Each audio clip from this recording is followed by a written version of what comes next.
But yeah. What do you guys think of sort of representation in terms of, because we're talking about representation of the DC world Right. and Invincible.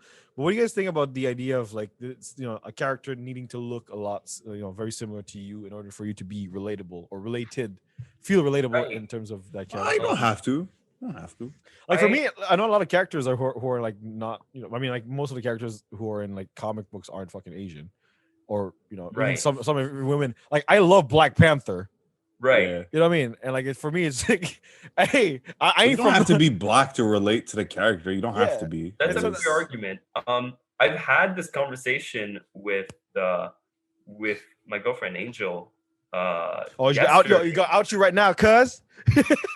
Yeah, and the thing is, she's making the case that for some people it's extremely important to see themselves represented somewhere. To have like validation that they exist, Sure. to have a good representation of people. Like it's a bit like if you only ever hear of your neighbor as a monster, whether or otherwise, if you do see on TV someone from another culture that you don't really know well, but that character is a cool person, right? Yeah.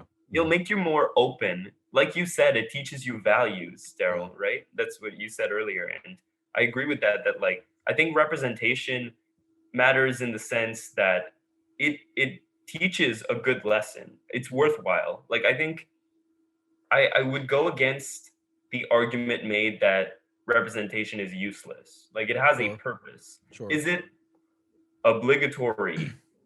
I don't think so. A lot of series have very homogenous casts. Yeah. And that's okay. Though I do understand the reasoning why people want to have more inclusive casts nowadays. Well, I think the question is more the idea of like creating complex characters instead of like really one-dimensional, like stereotypical characters. You know what I mean? I agree with that. That there's an issue where sometimes it's called tokenism, right? Yeah. Where you just put an insert character like, oh, this is the black character. Oh, this is the Asian. This is the gay character, right? Yeah. That's why they have like backstories and they don't have anything. They don't bring anything. It's almost as if the writer felt forced to put one in, but didn't want to write that character. Yeah. Or make research on that character, and just made it a bland stereotype, right? So that can become an issue where it almost becomes insulting sometimes. Well, that's what I think for me, not to bash on any network, but you're gonna end up bashing anyway. Just say it. The Arrowverse kind of like dropped like real bad when they started creating like characters that were just they were either bisexual or whatever their orientation was for the sake of just that.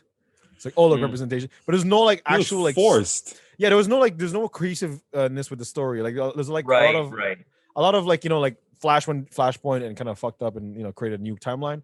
Yep. And you have just the thing of Sarah that was like, oh, you shouldn't be doing that, but then she literally banged the fucking the Queen of France when she went time traveling, and they were like, yeah, you know what, it makes sense, why not? Because she's bisexual. It's kind of like, didn't you just say back? Like, what is it? Is it good or is it bad? What's going on? Right. Yeah. I agree with that. That there's an issue with those characters seeming like the writers either don't want to be writing them, but they insert them in anyways. Yeah. It feels like an afterthought.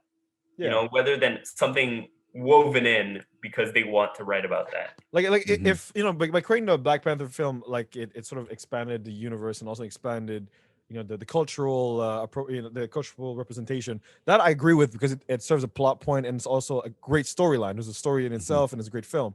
But if they created a Black Panther film that was just because we need black people in the film, it's kind of just like we couldn't create something more interesting about it, like create a whole world around it, or like make it sound as interesting as the rest of them. Yeah, like that's be its own thing. Agreed. Like, yeah. That's why I hope. I really hope that Shang-Chi ends up like really full on being its own thing, not be like, oh look, we just because they wanted Asian people in it. Yeah, exactly. No, bro, I want it to have like meaning to it. I want to have like why it's there. Like I need to have a good reason why I should watch it, not just because there's.